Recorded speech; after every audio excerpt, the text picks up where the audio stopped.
Ne jemi në transmetim të drejt për drejt si televizion publik, jemi në formën ju të dëshirume që kemi ardhur sot në grev, kjo është paralajmërim. Edicioni orës 11 të lajmeve nuk është të shku, për shkak se 700 punëtor janë pa paga. Janë gjendje shumë të rëndë dhe i bëjmë thirrje prej këtu Qeverisë Republikës së Kosovës, se mundet me gjetë një zgjidhje ligjore. Ka mundësi. Ta gjejnë një zgjidhje ligjore dhe pastaj le të provojnë të krijojnë komisione, trupat kuvendit, sepse situata është emergjente, nuk pret.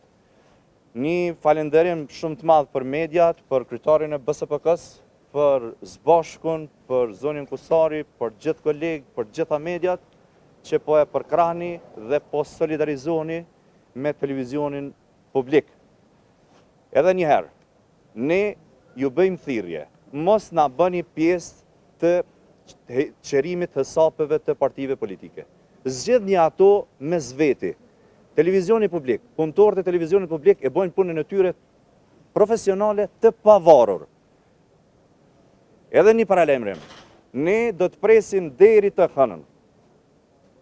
Nga e hëna, do të fillon greva me masa dhe më të rënda. Dhe nuk do të zgjedhim ndoshta edhe mjete, sepse jemi në një situatë shumë të rëndë. Janë 700 familje pa paga. Paramendoni, në këto kohë kur gjithçka është shtrejtu dhe ka fluturu në qiell, ne nuk i kemi as pagat për cilat na dhe punojmë dhe kemi kontratë. Vend si dalim si sindikat, kërkojmë rritje që po ndodhen për krejt shtetin, ne dalim me kërku pagën e cila na takon me ligj. I bëjmë thirrje edhe njëherë gjitha akterëve. Ndërmerrni masa edhe mos e lejoni bllokimin e televizionit publik. Ne ju kemi shkruar letër të gjitha institucioneve në Bashkimin Evropian.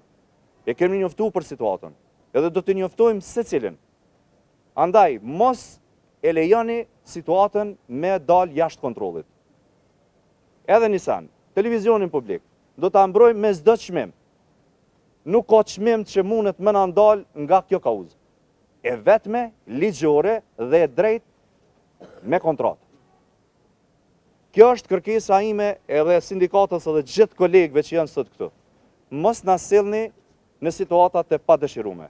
Asnjë skenar, përveç se ai funksionimit, edhe i transmetimit, edhe i financimit pavarur, edhe i ligjit të ri, nuk do të mund dhe s'ka me ndodhë këtu. Edhe njëherë BSPK-ja ka ardhur në mbështetje të plot, domethënë për punëtorët e radio-televizionit të Kosovës, është e papranueshme që domethënë gati të përfundojë edhe muaj edhe këta punësuar mos t'i kenë pagat. Edhe unë po ju bëj thirrje shqipfolësve në kuvend, qeveri, kudo që janë, që të ulen bashkë edhe të zgjedhin këto probleme, sepse si që tha dhe kryetari, po ne do të kërkojmë drejtat më elementare, jo më të flasim për pagat. Andaj edhe njëherë, po ju them se kjo është e papranueshme, jo veç për BSPK-n, po për gjithë punësuarit në Kosovë, ku domethënë ata nuk mund me gëzu të drejtën më elementare pagën e cilën domethënë e garantohet edhe me ligj. Kështu që na jemi në mbështetje të plot sindikatës edhe zotit Gzim Bimbashi. Sot është pika më e ulët që ndonjëherë kemi pa transmetuesin publik, për shkak se 700 punëtorë, rrjedhimisht dhe familjet e tyre, janë detyruar me dalë edhe me kërkuar që ju takon me ligj pagën. Ky është rezultat i presionit politik që vihet drejt për së drejti nga kryeministri Kurti, lëvizja vetëvendosje. Presion ky i filluar para gati gjysmë dekade, fillimisht me politizimin e bordit të RTK-s, ku me sukses shumica anëtarëve janë politizuar dhe rrjedhimisht vendimet i kanë marrë të politizuara, pastaj me kapjen e menaxhmentit të RTK-s, dhe tani duke e përdorur edhe presionin financiar, ashtu që ata redaktor, gazetar, punëtor të RTK-s, të cilët nuk kanë pranuar përkundër presionit të jashtëzakonshëm që t'i nënshtrohen presionit politik, jo duke e përdorur këtë formë, pra presionin financiar që t'i gjunjëzojnë edhe ata.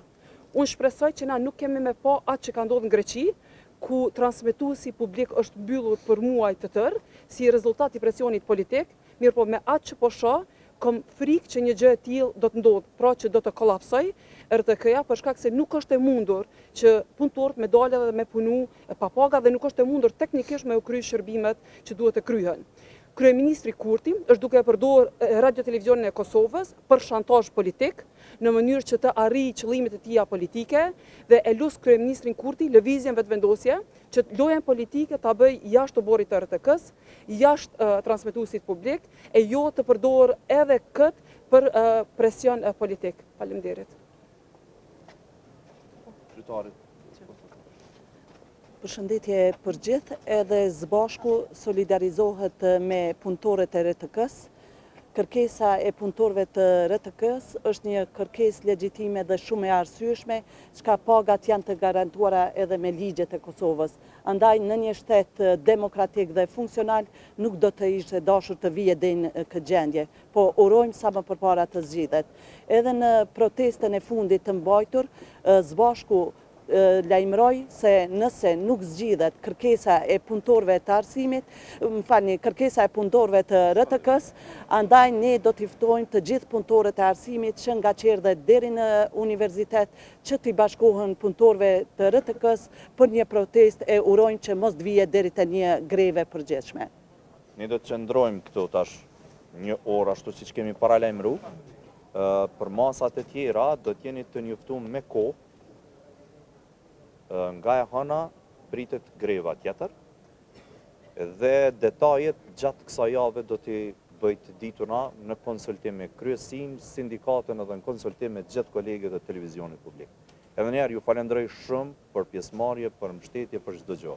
Na do të qëndrojmë këtu edhe një orë, kjo është vetëm paralajmërim i grevës së ardhshme e cila nuk e di se sa do të zgjat, edhe nuk muj me dhonë shumë detaje tash, pa marrë miratim edhe konsultim profesional e ligjor për hapat ardhshëm.